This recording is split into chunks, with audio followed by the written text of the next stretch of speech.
Typically, when you think of ships, you'd imagine the larger they are, the better they would fare under extreme conditions, right?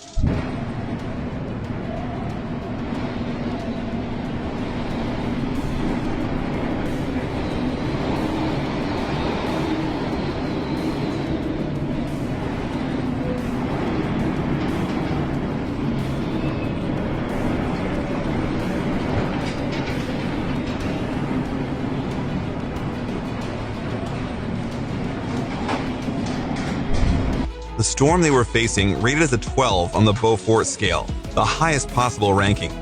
At this point, winds are of hurricane force, and in this instance were reported to be between 70 and 80 knots. As you might expect, nobody was injured, but man, those waves sure are enough to make even the strongest seaman a little woozy.